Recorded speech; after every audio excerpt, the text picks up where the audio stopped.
जो मोदी जी का पहला कार्यकाल था, सबका साथ सबका विकास रहा। दूसरे कार्यकाल में करप्शन पे बहुत हार्ड एक्शन देखने को मिला पूरे देश भर में, तो उसे लेकर क्या लगता है इस तीसरे कार्यकाल में? देखिए, तीसरे कार्यकाल में अगर आप गिनेंगे तो मंगल की दशा में हर इसलिए वर्णन करता हूं, मंगल की दशा है। मंगल जो है वो जेल का भी कारक है और न्यायिक का भी कारक है।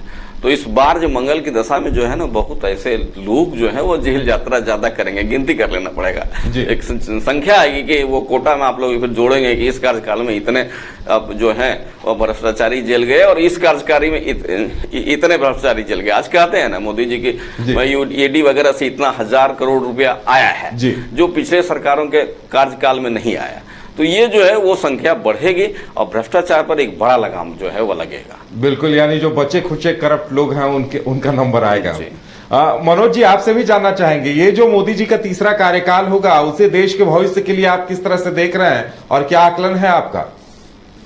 देखिए, तीसरा कार्यकाल बहुत ही लाजवाब और सुंदर होगा मोदी जी का, और देश के लिए बहुत ही अच्छे डिसीजन निर्णय लिए जाएंगे जिसका बहुत दूरगामी प्रभाव पड़ेगा देश के राजनीति पर भी और देश के भविष्य पर भी। और ये आने वाला जो 5 साल होगा वो बहुत ही अच्छा रहेगा और देश दुनिया में प्रदेश में बहुत नाम होगा।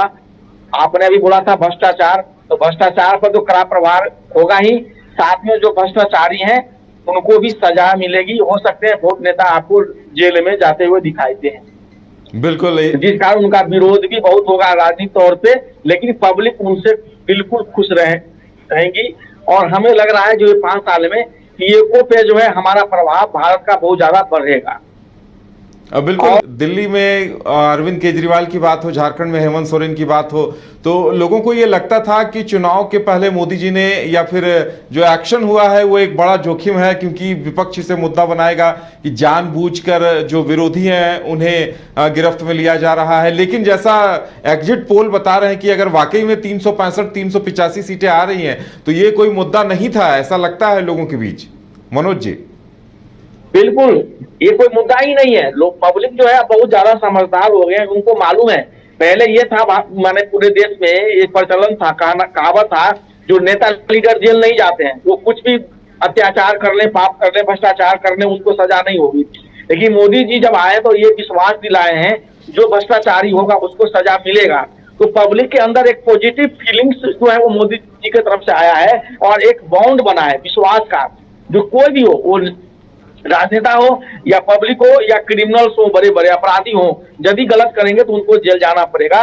ये चीज जो है बीजेपी को इस चुनाव में पॉजिटिविटी दिया है, तो सकारात्मक जो है वह प्रभाव मोदी जी से लगा हुआ है और उनका लोकप्रियता में इससे बढ़ोतरी हुई है।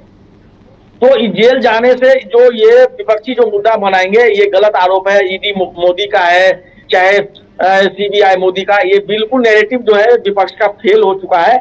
पब्लिक समझदार है और इसी सब कारणों से भ्रष्टाचार एक मेन मुद्दा है, जिस कारण से मोदी जी को पब्लिक का बहुत अच्छा सपोर्ट इस बार भी, जबकि 10 साल वो सत्ता में रह चुके हैं, कोई एंटी इनकम्बेंसी नहीं बना है सिर्फ इसी कारण से। कमाल करते हो जी, बच्चे घूमने की इतनी जिद कर रहे हैं और तुम हो कि तुम्हें फुर्सत ही नहीं मिल रही। अब इतनी गर्मी में जाए तो जाए कहाँ?